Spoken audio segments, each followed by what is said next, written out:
Good evening and welcome to this Foundation Innovation Bank Inter event. I'm delighted this evening to welcome Vaclav Smil.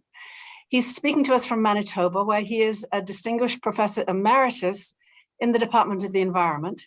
He's also the author, as you all know, of 36 books and one of Bill Gates's favorite authors. Good evening and welcome to this Foundation When we spoke recently, he told me that I take no sides and have no agendas, just facts, a mad notion in this fully post-factual world. Vaclav Smil, a warm welcome. Thank you. What I will do today is something very basic. I will try to remind people about the size, the complexity, and essential importance of the global energy system. And I will outline what is and what is not possible to do with it over the next 30 years or so.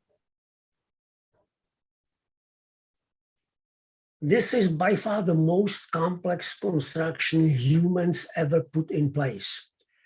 It consists of an immense combination of extraction, conversion, transportation, transmission of different kinds of energies. It is truly global. It basically knows no boundaries, and it is still growing. It's been growing now for about 150 years. And actually recently its growth has accelerated because of the rise of China and also tremendous economic advances made in India and in other low-income countries. The basic fact which we have to realize about this super system is that it is based on fossil fuels. When we talk about the consumption, we talk about category which is called the primary energy supply. And that is all forms of energy which enter that global system.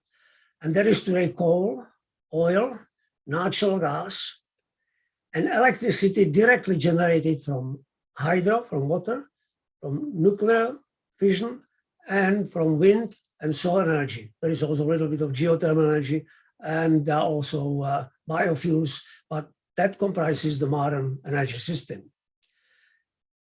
As of now, 83%, depending how you count it, 83, 84, 85% of this system is based on fossil fuels. So this is overwhelmingly fossil-based. And it has been that for a very long time, and it is changing very slowly.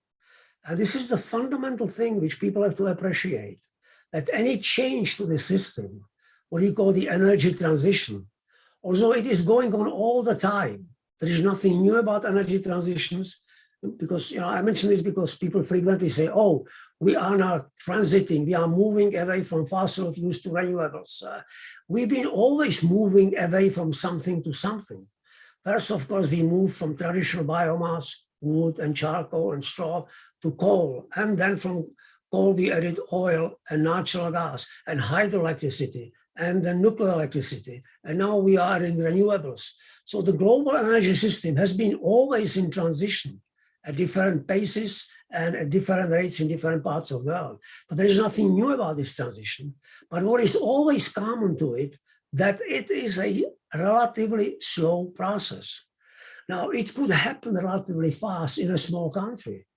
If you take Denmark, which is famous for its high reliance on wind energy, because it's open to these winds coming from the Atlantic Ocean across the North Sea, well, that's great. So Denmark, a small nation, which is smaller than Chicago, which is smaller than Toronto, which is smaller than a small part of a big Chinese city, could move from whatever it had to wind energy to about close to half of all electricity in Denmark is generated by wind relatively rapidly.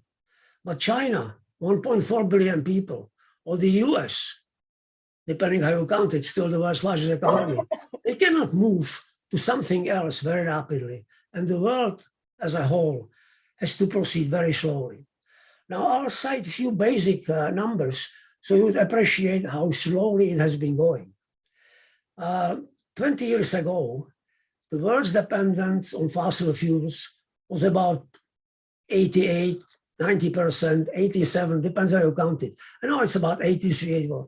So we've gone down worldwide only by a few percent worldwide in 20 years, basically in one generation. You might say, okay, this is because there are some people who don't want to do it, so it's the average is kind of diluted or polluted. Let's look at the countries who have really tried to do it fast. And there is, of course, no better example than Germany. Because as most of you know, Germany in year 2000 decided to speed up, deliberately to speed up the energy transition. And Germany in the year 2000 said, we will transit away from fossil fuels to something else, to renewables, as fast as we can. And that has this famous German term, Energiewende, the turnaround, the switch, the shift. So German Energiewende has been in many ways very successful, certainly has been pursued with great vigor. Certainly it has cost a great deal of money, about $500 billion, that's 10 to 12 dollars in 20 years. But what it has achieved? In year 2000, Germany was 84% dependent on fossil fuels. In 2020, Germany was 76% dependent on fossil fuels. So in 20 years, German dependence on fossil fuels has declined from 84 to 76%, just 8% down in 20 years. Now we realize if the world has gone from 88 or 87 to 82 or 83% in 20 years, and if Germany has gone from 84 to 76, that it will be extremely, extremely difficult. And of course, most likely impossible to go from 84 or 76 to 0 in the next 30 years. Shows that's the sheer scale of this transition, sheer mass of the fuels, sheer amount of energy we just to replace, makes it impossible for the world or for very large economies like EU, like China, like US, to do this transition very, very rapidly. This is why, of course, people talk about net zero, because most people acknowledge that we will not get to zero carbon. There'll be still quite a bit of coal and oil and natural gas, especially. But whatever will be burned in 2050, these emissions will be captured and sequestered. So there'll be no net emissions. But again, it's easy to say, you know, we'll capture the carbon dioxide, we'll sequester it, we'll hide it somewhere in deep, in the former mines and former gas fields. And that's easy to say. But again, the scale of it is astonishing. Before COVID struck in 2019, because of COVID, the emissions declined a little bit because people didn't travel, many factories were locked down, many cities were locked down. So year 2020 is not a good year to use for comparisons. We have to use the last pre-pandemic year, and that's 2019. So in 2019, the world generated about 37 billion, that's 10 to 9, 37 billion tons of carbon dioxide, 37 billion tons. Now, even if we were to sequester, that is to capture and hide somewhere underground, 10 billion tons. So we are talking, 10% of the total. So it's close to 4 billion tons. So we would have to develop a new industry capturing and condensing, most likely liquefying or pressurizing and putting underground a mass of 4 billion tons every year after year. But that still would get rid of only 10% of all emissions of year 2019. So again, it's an immense task. And not surprisingly, so far, we have been able to capture and sequester only about 0.1% of emissions. So far, we are capturing and hiding only 0.1%. But even if we would capture and hide 10%, it would have been this immense sum of 4 billion tons. So the tasks and challenges are immense, no matter which way you take it. Changing into a new system or letting the carbon dioxide go out and then capturing it and sequestering it. We have never faced challenges on a scale like this before. We will make progress. Many things will become cheaper. Many techniques will become more affordable. There'll be lots of technical progress, as it always is, but still, I will keep repeating it again and again. The challenge is unprecedented, it's immense. Now people can come and can argue, oh, we can speed it up. We are so inventive. Why don't we do it like with many other things? It certainly didn't take us 30 years to switch from flying with propeller planes to jet planes. And that's very true. Until 1952, but that was aborted because the first British jetliner had lots of accidents, so it had to be withdrawn. So when you start from 1957, when the Boeing 707 was introduced as the first commercial jetliner, 1957, 30 years later, of course, even 10 years later, there were no propeller planes flying across the Atlantic or across the Pacific. So transition from propeller planes to jetliners was very rapid. Transition which most people have now in mind, saying, why don't we do like we have done with telephones? 30 years ago, landlines were everywhere. Today, everybody has a mobile phone, cell phone. Unfortunately, this is what we call in philosophical discourse a category mistake. Accomplishing the global energy transition is not like moving from landlines to cell phones or from propeller planes to jetliners. These are subsystems. These are small parts of complex systems where moving from A to B was costly, was challenging, but was eminently technically doable because we already had all the means to do that. Once you invent and once you commercialize gas turbine, which is the jet engine, then you just simply make lots of copies of it, install it, and you fly. Once you invent and commercialize microprocessor, which is the heart of every cell phone, every personal computer, and all sorts of electronic equipment today, once you invent it, once you commercialize it, you just make large copies of it, make them better, make them cheaper, and you can make billions and billions of mobile phones. That's it's not easy, but technically it's very doable.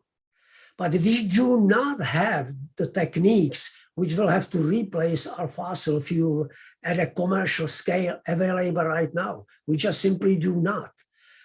As Bill Gates said several times, more than half of the techniques we will need to make the transition to non-fossil world, more than half have yet to be invented. And those which have been already invented, they have to be scaled to these immense scales of billions and billions of tons. So it's a different story to produce billions of cell phones, but every cell phone weighs only 100 or 150 grams. But it's a different story to replace 7 billion tons of coal, 4 and something billion tons of oil. So these replacements are on totally different scale. So no, we cannot do like we have done with jetliners or like we have done with cell phones. We cannot make this jump and do it in a decade or less. It's just impossible. Nor we can say, as many frequently people say, why don't we just simply concentrate on it and invest the money and do it? We've done it in the past. Kennedy said, let's go to the moon. And by 1969, Americans went to the moon. Why don't we say that the energy transition should be another moonshot? We just invest enough money into it and we'll do it. That again is another category mistake. And people who say so know very little about the moonshot and very little about the global energy system. We have very good data about this whole Apollo project, which got us to the moon. And we know exactly how much it cost.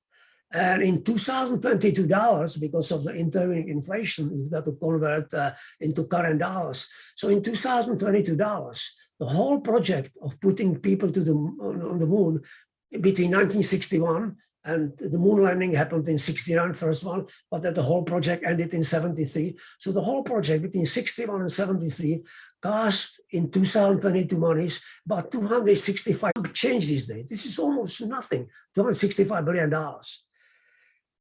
How much it would cost to move from fossil fuels to renewables, 100% of it? Nobody, of course, knows because of the immensity and complexity of the system. But we have some reasonably good estimates. One of the best one, and also one of the most recent one, is done by McKinsey, the famous consulting company.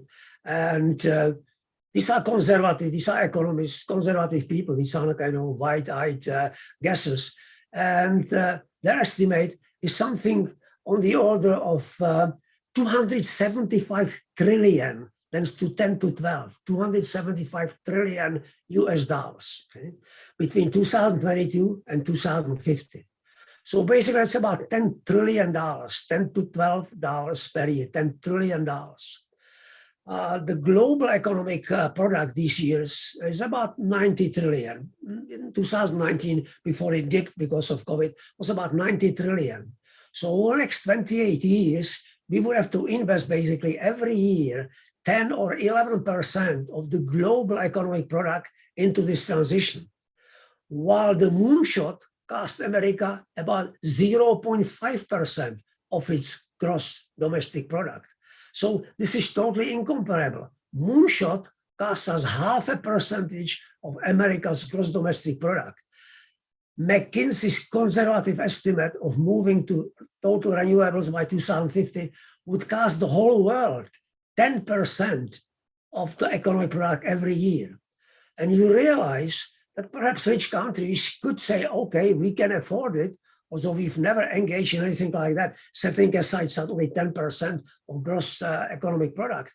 But, you know, can Egypt or can Zimbabwe or can Malaysia or can Paraguay or can Nigeria afford to set 10% to decarbonization when around the world, including in the countries I've already named, there are 1 billion people who are hungry. There are 5 billion people who consume as little energy as Europe consumed in 1860, etc., etc. I just can't imagine that it will be possible. So the rich countries would have to help out the poor countries, which means that many rich countries would have to set aside 15, 20% of their gross economic product every year, year after year, for the next 28 years to get up to that net zero goal by 2050. So this is beyond daunting. This is totally unprecedented. So the arguments that replicating electronic advances or replicating the moonshot, they just don't hold any water. This is a very, very different beast. Now, of course, we can do many things, and we've been doing many things. We've been decarbonizing actually pretty steadily. People are surprised to hear that the most important component of decarbonizing, or components of decarbonizing global energy supply over past 40 years have not been the new renewables, not the wind and not the solar, but has been nuclear and hydroelectricity. Hydroelectricity, especially thanks to mass construction of the Chinese hydro plants, biggest in the world, including the Three Gorges plant and other plants in South China. And also nuclear electricity has fallen hard times in the Western world. New reactors have been still built in South Korea, in Japan before Fukushima, in China. And so the world is now getting about 10, 11% of its electricity from nuclear, and combined electricity and nuclear electricity and hydroelectricity are still much more important than electricity from wind or from solar energy. So we've been moving in that direction. We've been also moving in the direction of decarbonization by switching from coal to natural gas. And this is something which is very, very important, because for the same amount of energy when you burn coal and same amount of energy when you burn gas, you generate 30, 35, 40% less carbon dioxide from natural gas than from coal. So we've been decarbonizing by turning to natural gas and moving away from coal. And US has done very well in that regard, because US has been closing its old coal-fired power plants built in 50s and 60s and moving into efficient gas steam turbines and generating its electricity with natural gas. So the world has been decarbonizing even without any explicit programs for decarbonization, by moving from coal to natural gas, by moving more into hydro, by moving in parts of the world into nuclear, and by increasing efficiency. Increasing efficiency is always one of the best ways how to decarbonize, because once you decrease the demand, it will stay. If I buy a small car which is 40% more efficient than the old car, well, it will bring me that efficiency every time I'll drive it. If I super insulate my house, so I will need much less fuel to keep it warm, it will reward me with less energy every time I heat it every day of the winter for the next 30 years. So efficiency is always the way to go. And we still, fortunately, have a large room for efficiency improvement. Now, one thing, of course, is again, there are no big jumps possible. You cannot say, we will improve the efficiency of world energy consumption by 40% a year. There is no such animal. Efficiency improvement by slow and steady, 1, 1.5%, 2% a year. But hey, 1.5% a year, it's 15% or 20% cumulative at the end of the decade, right? So this is simply how this world of massive complex energy system works. Gradually, steadily, but you can get there eventually, but eventually it will take some time. Eventually it will not be by 2030 or 2035. And as far as the whole world is concerned, eventually it will not be even by 2045 or 2050. It will have to be slow and gradual road because we are dealing with an unprecedented challenge which can be tackled only piecemeal, and it cannot be just simply a will switch. It cannot be switched on the spot. So I think I'll stop at this point and I'll take any questions you might have. Thanks so much for joining you there. Well, that was fascinating and also, as you can imagine, a little perturbing for those of us who've been watching and listening to people who've been trying to come up with ways of tackling this unprecedented challenge that you are presenting us with. What have the optimists got wrong? It's not easy. This shouldn't be a matter of optimism and pessimism. It should be a matter of fact simply. And the fact is that, as I try to describe, the system is so immense. There is no such immense, let's say there are complex systems. Tokyo subway. Tokyo subway is a very complex system. Get a map of Tokyo subway and you see it's like a child taking a crayon and boom, boom, boom, boom, making lines. You can go from anywhere, anywhere. Some cities have a system like a cross or a simple line, right? But Tokyo is just immense, right? But still, it's nothing, right? Compared to Japan's energy system, which is composed of liquefied natural gas terminals, etc. And still, so the most complex systems you can think of are nothing compared to the global energy system. Really. And we have never been asked to replace and redo anything like that, really. So it's just simply having enough information. If so-called optimists would inform themselves about the size and complexity of the system, they would view it very differently, with more sober eyes. So given this daunting future that you describe, should we be investing our efforts and money into adapting to inevitable change, expecting huge numbers of climate refugees, bolstering our shorelines, moving back? What's the best way to? Absolutely, this is like the thing, again, it's the nature of complex systems that they cannot be saved or solved by one simple action. Like this thing, suppose, tomorrow somebody would have totally free solar electricity. But that solar electricity is not good to make plate glass. For plate glass, I need lots of direct heat. And this is why it's good to burn lots of natural gas, right?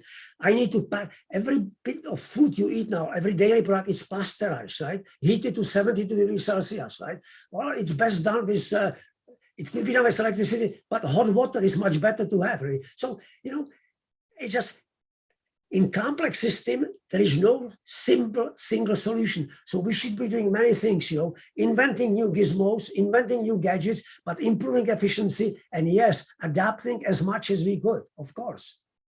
So I have a question that's come in from our online viewers, and I'm going to read it to you from my phone.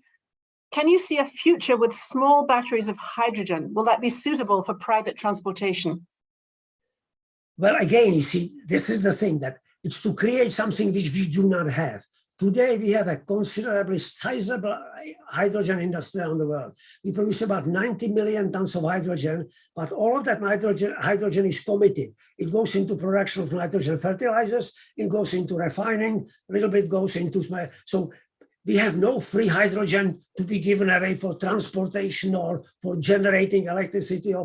So we have to first build a system to produce tens or hundreds of millions of tons of hydrogen. And we don't want any hydrogen because practically all hydrogen today is derived from methane. Methane is CH4, so we just split the molecule and take that H out of it, and this is it. We don't want that hydrogen because that's a hydrogen based on fossil fuel. We want the green hydrogen based on electrolysis of water.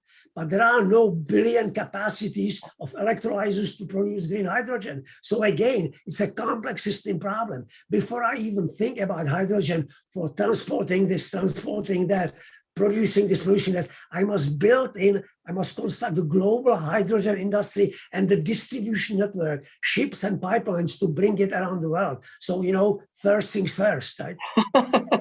So I mentioned your prolific book writing, and the most recent book's title is How the World Really Works. I'd love it if you talk a little bit about the inspiration for that particular book, and also that word really in the title. What's the significance of that word? Well, because the world is based on some fundamental mass flows, and people think, you know, people don't think sufficiently about, because people now live in cities. Totally, most of the people who do this policy making, and you know, and they are totally severed from the realities out there. If you would ask people, let's say, you know, go in Washington and ask people, how much food do we produce around the world? You know, how much grain we harvest around the world? Besides some agricultural specialists, I have yet to meet anybody who can tell me how much grain we produce per year. By the way, it's about 3 billion tons, okay? 3 billion tons. So this is what we need to feed the world, just grain, just wheat and corn and rice and, you know, not other products, not potatoes and not your sugar and whatever. So 3 billion. So this is the world which we live in, 3 billion tons of grain, you know, more than 4 billion tons of crude oil, right? These things, this is very different than just simply, you know, acting on an individual personal scale and being kind of locked in this instant electronic universe. We are dealing with mass flows, and anything which requires a mass flow requires tremendous amount of energy and materials to build it. Just so Ukraine thing happened, and people talk about there is a fear that there will not be enough grain in Egypt or Africa, which are importing grain from Ukraine and Russia, right? What does it take to import that grain? Well, you must have a ship which carries about 50 million tons. Oh, sorry, 4 million, sorry, nothing. We are exporting the grain which will amount to 50 million tons, which means we have a fleet of hundreds and hundreds of ships which will load that grain, 10,000, 20,000 tons of it, and bring it to Africa. So again, we have to have the whole system. So everything requires, you know, many inputs into that system. So everything takes time to put it in place. So one of the things that puzzles me is how the war in Ukraine has changed your thinking. It's obviously made the drive for energy independence and the push towards renewables more urgent, but also it's created huge fractures around energy. Does it make you more or less optimistic about the future? Well, you know, I would say something which is totally kind of out of the wall. What would happen, you know, after all, the president of Russia is 70 years old. What would happen if he dies tomorrow and government comes in and says, we love you, Europe, we love you, we want to be democratic, we want to. There was actually one point when Putin suggested to Bush that he wants to join NATO, right? So why don't we have a new Russian leader next week saying, you know, this was a horrible mistake, I'm not responsible for that, we are a new Russia, we love you people, we want to join NATO. What would happen, right? You know, I mean, and right. Can you exclude that will not happen? Because if you remember that the famous 1987 CIA report said that the Soviet Union is bigger than ever, and you have to prepare for it to become the leading power of the 21st century, right?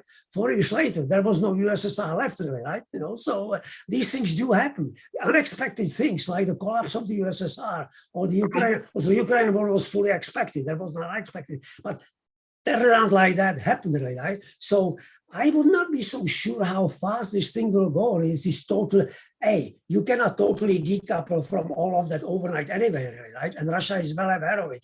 And besides, Russia is making more money on less energy it now sells to Europe because of the record high prices, right? So the people, if EU wanted to punish Russia, they haven't punished Russia at all. Russia is making more money today than it was making 6 weeks ago, really, right? Because oil is at a record level, right? So again, it's a complex system, the unintended consequences, right? So honestly, you know, we just don't know what will be the full play of this. Right. Look, you've just read the latest news. Macron and Scholz, they travel to Kiev and they say Ukraine must win. Can you please explain to me how Ukraine can win, really? If Ukraine can win, I mean, it would be a great thing, maybe, but how can Ukraine win, really, right? It's 44 million people versus 150 million people, and they, as you know, have 5,000 nuclear weapons, really, right? So how will Ukraine win? And Russia is certainly in it for a long time, really. I mean, these are not easy things to deal with, and so none of us knows what will happen 6 weeks, 6 months, in fact, 6 hours from now, really, right? So all these long-term policies done under this constraint of utmost uncertainty, right? It's an utmost uncertainty. I want to go back to the individual contributions people can make from this broad discussion about systemic change. We have a question from the audience, and that is very directly, what can we do as individuals? Well, always, you know, consume as little as you can in a society which is built on the premise that we should all consume as much as we can to keep the economy growing. Because remember, right, the economists are always concerned about one thing, healthy GDP growth rate. Have you ever heard an economist, you know, chairman of the Fed in Washington or secretary of Treasury saying, next year US must decline by 5% GDP? That would be great. We love that idea. Have you heard the president saying, please elect me, I will bring the GDP down. Every year of my presidency, I'll bring the GDP down by at least 2%, if not 5%. You know very well, this is lunatic, right? Our economic system is totally based on a constant increase, constant growth. And constant growth requires constant increased consumption, because you know very well now, GDP, 70% in rich countries is driven by personal consumption. We just buy stuff, really, right? So I would tell people, buy as little as you can. Don't buy a single SUV. While most of the people dream not buying only SUVs, but the biggest possible SUVs. Most people around the world don't realize that in US, the #1 best-selling vehicle is not even a car. It's a pickup truck, Ford F-150, which weighs close to 2 tons or more than 2 tons. So, you know, how can you advise people to use less when the presidents, the economies, the ethos of the day tells them to consume ever more, really, right? So it's very simple, right? Use less. Look at this is why I'm not in Madrid, because of the difficulties flying, the explosion of flying after COVID. We have record oil prices. We have record prices for the airline tickets, and people are flying like there is no tomorrow, right? You know, so this is not the world of some kind of, you know, the Buddhist type going into a little cell or going to a little cave and meditating on the future of the world. No, this is not the pattern. People want to consume more. And then forget about rich people. Then there are people in the poor world who don't even have a drinking glass or a simple furnace to cook a simple stove to cook a decent dinner. So the world is bent on consuming more. So we could do a lot more as individuals, but it's not going to happen. I've got another question from our audience. I'm going to read it to you. Do you think that decarbonization policies around the world are in the good direction to alleviate the issue in the coming 50 to 100 years? Well, 100 years is a totally different, because 100 years, as I said, we are living in the world where uncertainty now is measured in hours, literally, right? But 100 years, that is so uncertain that any forecast made over 100 years, also there are some people trying to make such for just doesn't make any sense. They have absolutely no idea.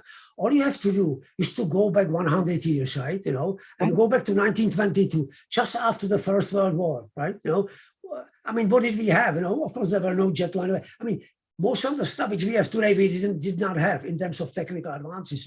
We certainly had electricity, right? And we certainly had cars, gasoline, fuel, gasoline, right? But even 50-year perspective, we may not have any new mind-boggling techniques, but they'll become so much more efficient, so much more pervasive that they will change nature, right? So 50 years, you can kind of get an idea in which direction but 100 years, just beyond any rational speculation, really, totally beyond it, right?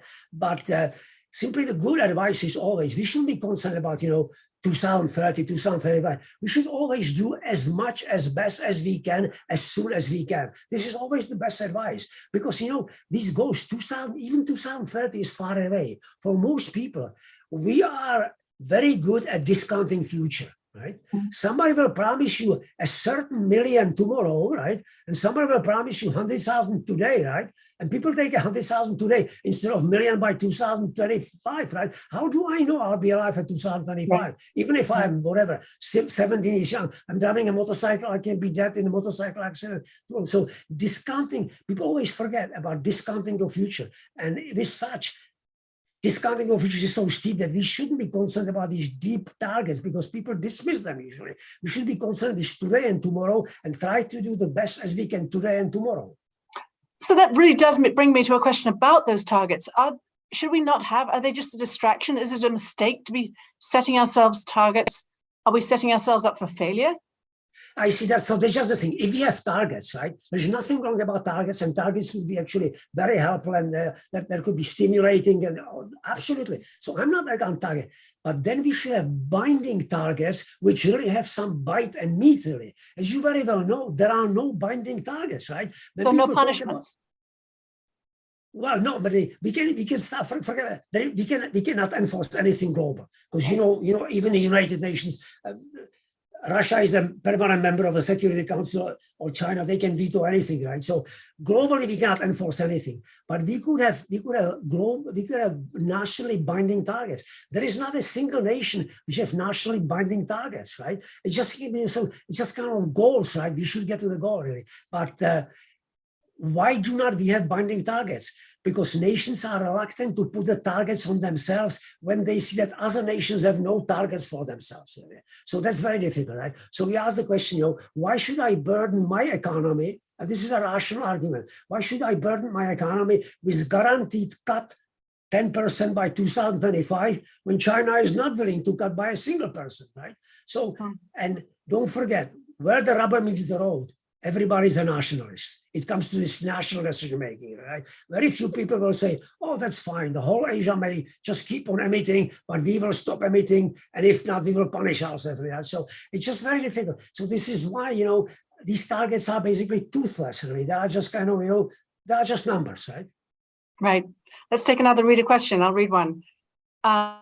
What is your opinion about the development of networks for CCS? And that's, of course, carbon capture storage. Is hydrogen development not shadowing this need? Well, it's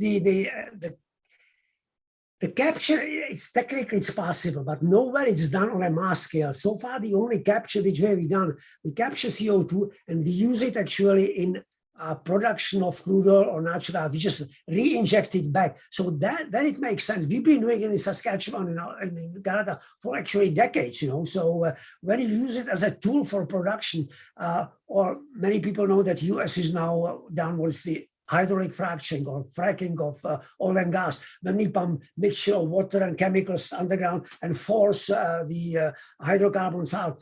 We could do eventually fracking with carbon dioxide. So we could use carbon dioxide instead of water to do. So that's fine, if you use it kind of as a productive tool, but just simply to capture it and hide it. And don't forget that for it to be effective, you have to hide it forever. How can you guarantee when I'll put it underground that part of it or large part of it will not escape back into the atmosphere after 50 or 100 years? Really? So this is a problem which we don't even know how it will work really. To guarantee it, because you see, if you will hide it and it will come back in 10 years, what's the point really, right? So there are so many unanswered questions about carbon capture at a large scale, at what cost, will it really stay there really, right? It would be much better simply to prevent more of that carbon being produced in the first place than keep on producing it and capturing it. So I'm not a great fan of carbon capture. I'd rather, go into using less energy or using different energy, whatever, hydrogen, whichever way. Rather, capture to me would be the last resort, so to speak. I have another related question, not to carbon capture, but to the question earlier on about austerity. Comes from readers. Shouldn't we also consider being more austere when spending energy? Shouldn't we consider giving up the commodity for some term? such as air conditioning? We're using too much air conditioning, too much heating. Well, again, so this comes down to personal choice. And if there is something which past 20 years have shown people love to have and will go to a great length to have, is air conditioning. Europe still is relatively lowly air conditioning compared to North America. But if you look at Asia, with especially East Asia, with humidity and high temperatures, I encourage people to go and Google a picture of any Asian city and see the number of air conditioning units hanging, these individual units hanging near the window of every living room or every dining room or every bedroom in Asian apartments. In Asia, this has been the fastest growing use of electricity. And International Energy Agency forecasts that for next several decades, this will continue to be one of the fastest growing reasons for electricity generation. People love their air conditioning, and it's very difficult. It's easy to say, give it up, really, right? Try to live in Malaysia, in Guangdong in China, or even in Tokyo in summer without humidity close to whatever, 100%, right? Temperature close to 40 degrees Celsius, right? Humidex, the combined factors over 40 degrees. So this will be the last thing people will be willing to, people also will forego to, people maybe will eat less, but people want to have an air conditioned room. Once you, this is something which is so addictive, really, right? Like, mobile phones, right? Most people now hold them in their hands 24 hours a day, right? Imagine you tell them, you give it up, really. Well, most people would rather say, I will not eat all day, rather than to give up the mobile phone. So I would suggest that, unfortunately, air conditioning is a bad example. People might give up their personal car before they will give up air conditioning. It is very, very addictive, very addictive. No, I can imagine that. But you mentioned food then, and one of the things we're learning is we should maybe be giving up meat. Is that a personal philosophy of yours, or is it something? There is even a better way. This is one of my favorite topics. Of course, eating less meat is always an option. Everybody in the Western world could eat less meat, right? Because in Western world, the consumption of meat in carcass weight is anywhere between 60 to 100 kilograms. In US, over 100 kilograms of meat per year per capita. So if you like meat, you don't need to eat 100 kilograms. I mean, average person, normal weight is whatever, 65, 70, 75 kilograms. You don't eat more meat than your body every year. You could cut up meat into little pieces, like they do in China, India, and stir fry curries. And you can eat, 5, 10, 15 kilo of meat. That's fine. Really. So everybody in the Western world could come down with meat. But there is even a better way. It's not only meat. Everywhere in the Western world, and now even in China, we overproduce our food. We produce more than 3,500 kilocalories of food per day per capita for every person in our society, including little children and infants. And as a result of it, we waste on the average in the world 30 to 40% of food. I'll say it again. Imagine we grow that food. We put so much energy, irrigation, fertilizers, tractors, machinery, the production, and then after it's all done and harvested, 35 to 40% of it is wasted year after year after year.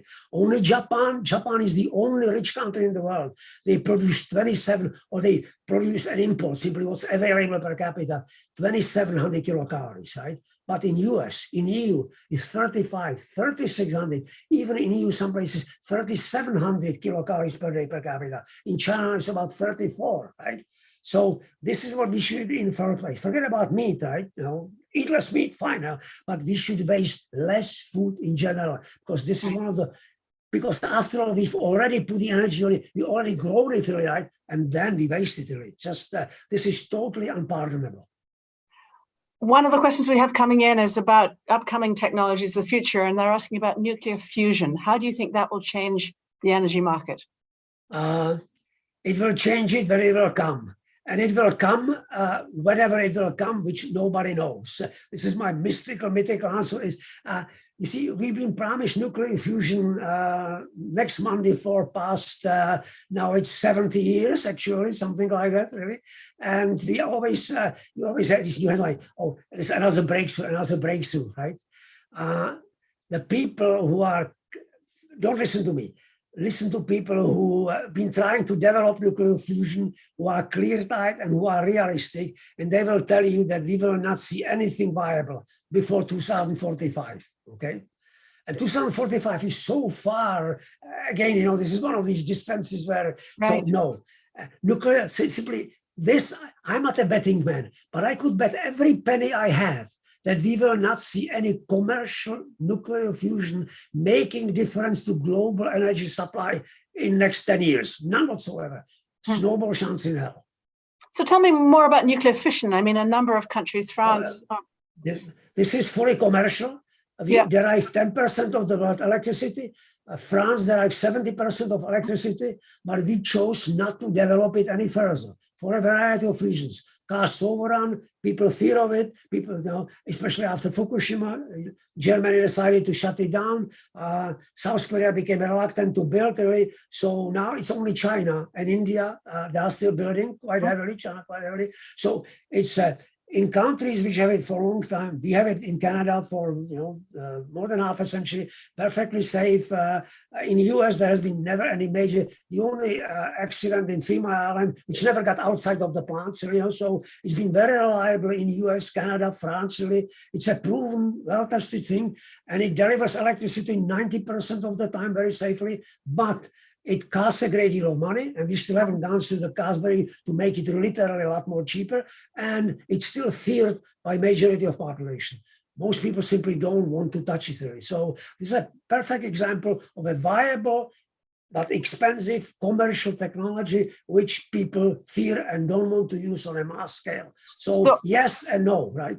Right, and let's think again about the war in Ukraine and the threats around Chernobyl and the other actually active. Yeah, that's another story then, Yeah. Right. And that's also imagine that you build it in the zones of conflict, or you build it in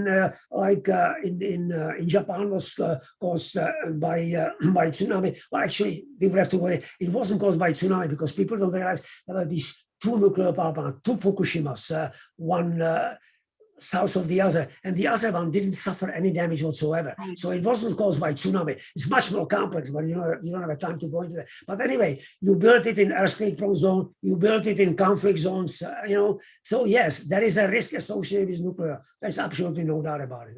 This is why many countries don't want to go into it, and EU especially, except for France, is very nuclear averse. Italy never built a single nuclear power plant, right? Germany, despite of Ukraine situation, they didn't say, we will prolong the lifetime of these plants for a year or 2. No, they said, we still close them this year, right? So there is no love between EU and nuclear power, none whatsoever. And the future for modular plants, for more, larger numbers of smaller plants, do you see that as convincing people that they're safer to live around?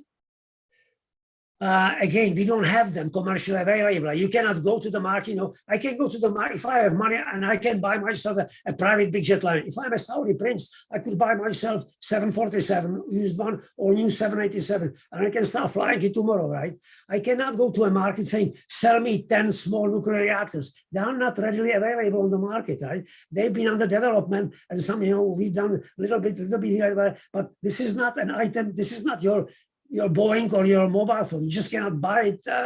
That's it. Right? And then, if you would buy it, it has to go through these regulations. Suppose I say, I will locate it somewhere. Well, people living next to it say, well, over our dead bodies, right? It's the location of these facilities, right? It has to be located somewhere, and people may not want to live next to your small nuclear reactor, right? So it has to go through all these permitting procedures and through all these lawsuits and whatever. Locating any new energy facility, no matter if it's a nuclear reactor or a high voltage line or a refinery, probably we will never build any refinery ever in the United States because nobody will permit it to build it next door, right? So don't underestimate the power of not in my backyard syndrome for any energy operation, any. We're running out of time, but I have one last question I'd really like to ask you. And that is, what does your crystal ball tell you about the future? I steadfastly over decades in my books always say, I do not forecast. What I try to do is to look at the lay of the land and saying, look, the way it looks, it's like I told you, it's extremely unlikely that within 10 years we'll have any commercial viable nuclear fusion, right? That's a forecast I'm willing to make. But otherwise, I'm just saying, this is the way it looks when I look ahead 10 years, and this is very likely to happen. This is almost certain not to happen, just kind of putting some probabilities on it, But to say that, let's say, remember in my first talk, I mentioned electric vehicles. We have only about 17 million electric vehicles around the world, right? There is 1.5 billion vehicles around the world today, trucks and cars and things that go on the roadside. So we have, let's say, on the order of 1% of vehicles are electric, right, today. So I'm willing to say that a decade from now, there will not be 100% electric vehicles. But forecasts like that, it's not a forecast, it's obvious. A child could make it, right? Forecast will be said. So what am I willing to say? From 1% to what? In the next 10 years, you'll have 10% or 5 or 15%. That's more difficult, and I'm not willing to that forecast. Why? Because it depends to what extent government will be willing to subsidize it. In Norway, they subsidize the electric car that you'll be stupid not to buy that, right? Because they basically buy that electric car for you, really, right? So Right. this is why Norway has 35% cars electric already, right? In Canada, we have basically almost nothing subsidies, and this is why half of Canadians said just 2 years ago, I wouldn't even think about electric car, right? So I'm not willing to venture the forecast, even for electrics, from 1% of global to whatever, because it depends on the level of subsidies and depends on the level of the gasoline price. And the Ukrainian war may end next week, right? And the gasoline price may go down to 20 cents, right? And people will buy the biggest stuff they can, right? So this is the peril of forecasting, that in complex world, it depends on so many moving variables that you make a fool out of yourself when you forecast, right? So I don't do forecasting, really. I just do the lay of the land things, right? Telling you it's moving in this direction, it's moving in that direction, right? And nobody knows in which direction it's moving as far as the price of crude oil is concerned, right? It will be twice as much 6 weeks from now, and it will be half as much, right? Imagine there'll be peace imagine that Zelensky visits Putin and sign a peace treaty in next month, right? Or will go down to zero, right? Vaclav Smil, thank you very much for giving us the lay of the land and for warning us against forecasting in a way that we can't be sure absolutely, about. Absolutely. Thanks so much for joining us. Thank you. Bye-bye. Great pleasure. Bye-bye. Bye-bye. Bye-bye. Bye-bye.